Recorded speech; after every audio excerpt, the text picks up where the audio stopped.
Hi everybody, I hope you can hear me. I'm just going to give it another few seconds before I get started to wait for everyone to come into the chat room.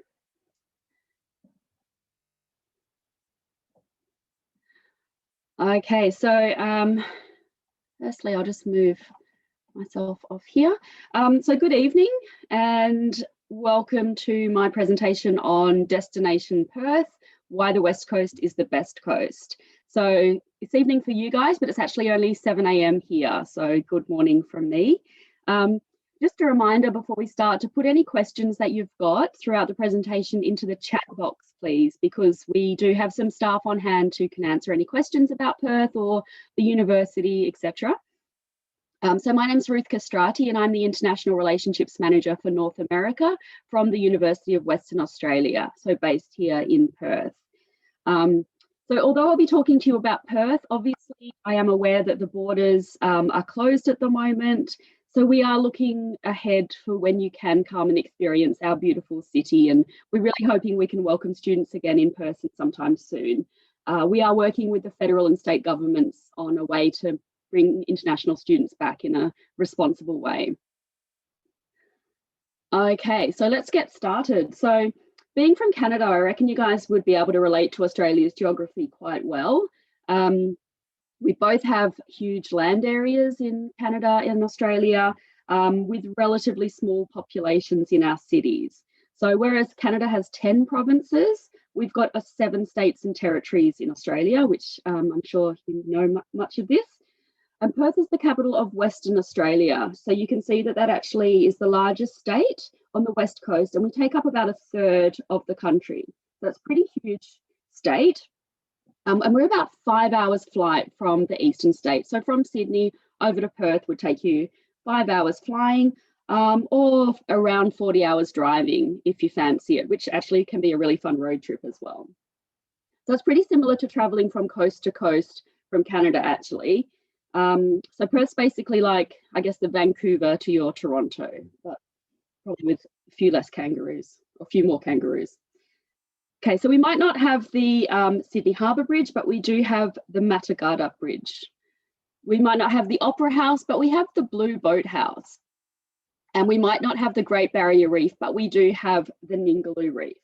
So all of these places in WA are guaranteed to blow up your Instagram.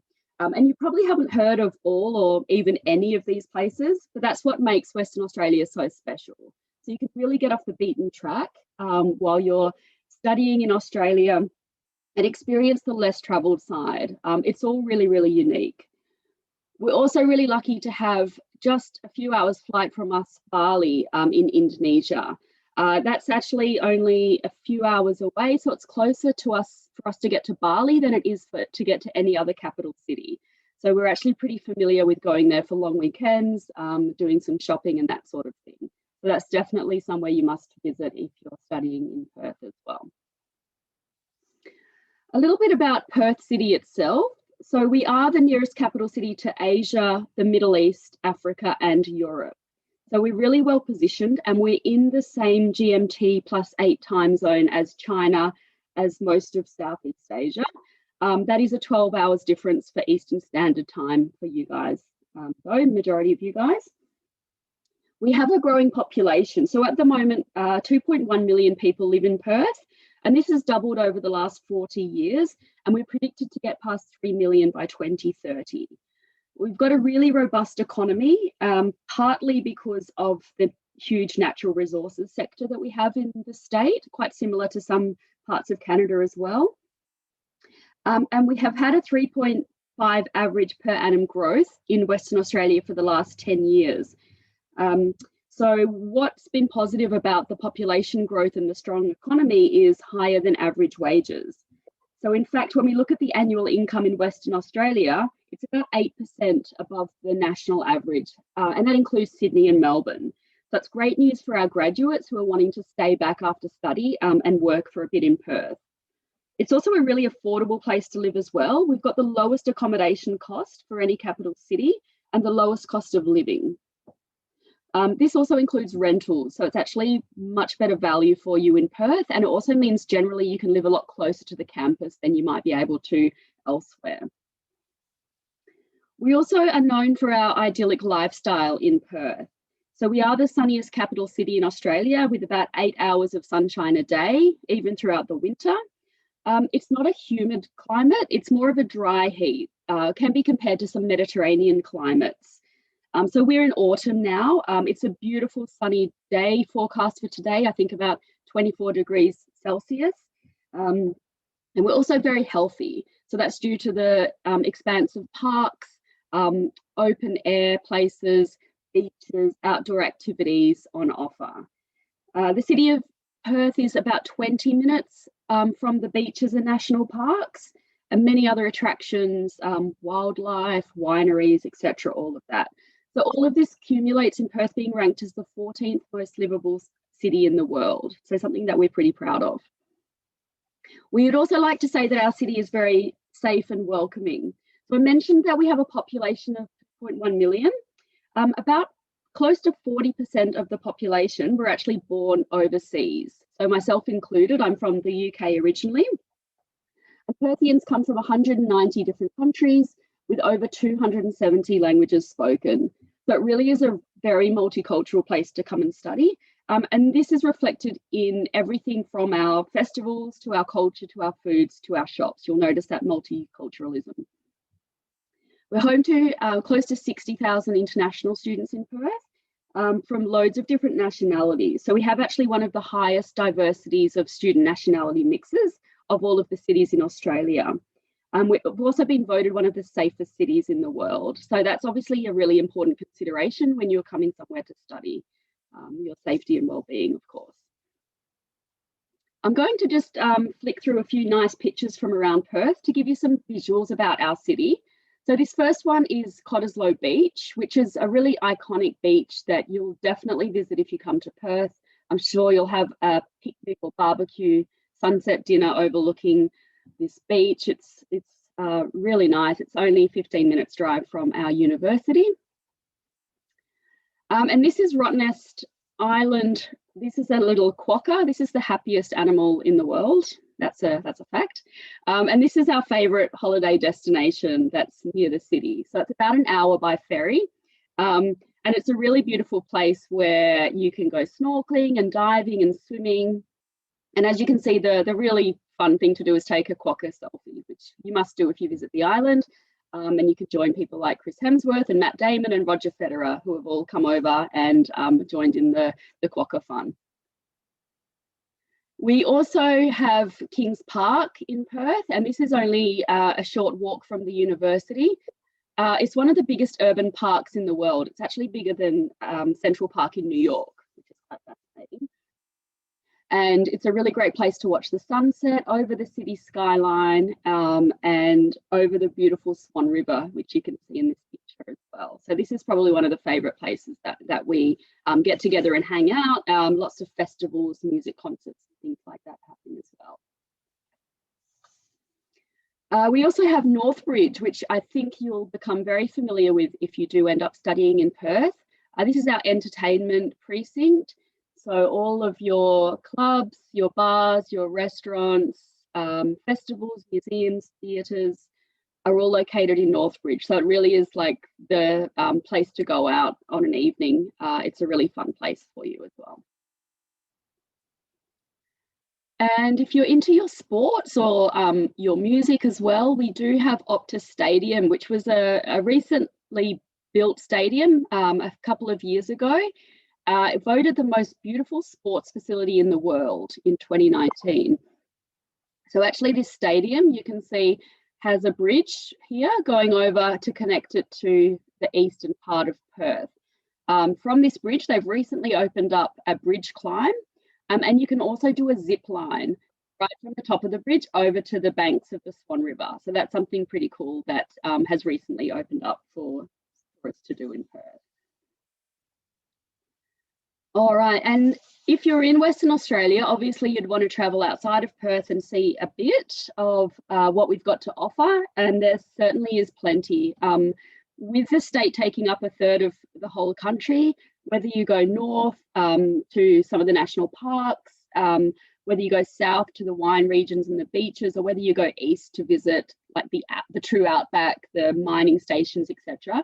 There's plenty to see and do.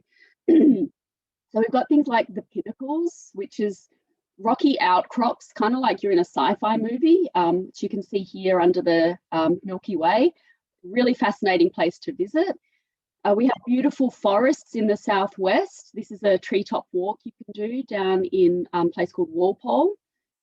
And also further down south in Esperance, Lucky Bay has got squeaky white sand beach, and you can actually have kangaroos come right up to you on the beach, which is pretty amazing. Up in the north, you can go to Cable Beach, voted one of Australia's most beautiful beaches, famous for its stairway to the moon sunrises, and it's a really great place. You can do a camel ride and do four-wheel driving on the beach, that kind of thing. And you can also swim with whale sharks at Ningaloo Reef, as well as with dolphins, turtles, etc. So we've got a lot of quite hidden and fascinating places to visit. Yeah, definitely a lot to see and do while you're studying in Perth.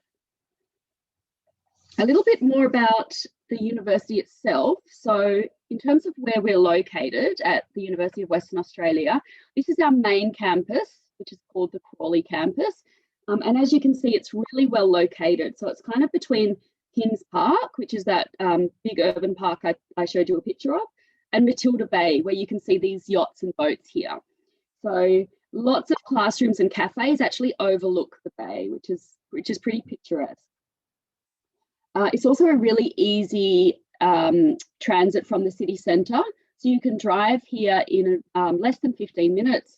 You can actually cycle on a purposely built cycle path all the way from the city to the university, or there's buses every couple of minutes that go. If you are studying something like medicine or dentistry or another health science or lab-based type course, you might be located at the UWA Health Campus for some of your study, and that's about a 10-minute walk. So really, really easy to access. Also, just across from the Crawley campus is our residential colleges. So that's where you can live while you're studying, and that's a really easy option because you can literally just come out of bed and join your classes, and you're living right next to the university. We have electric bike stations on campus as well to help you get around if you want to as well. So you can pick them up and drop them off from different locations. In terms of the university itself, we are one of 5 universities in Perth. We are the oldest university. So we were established over 100 years ago, which is quite old for an Australian institution. And we're the only university in WA to be ranked in the world's top 100.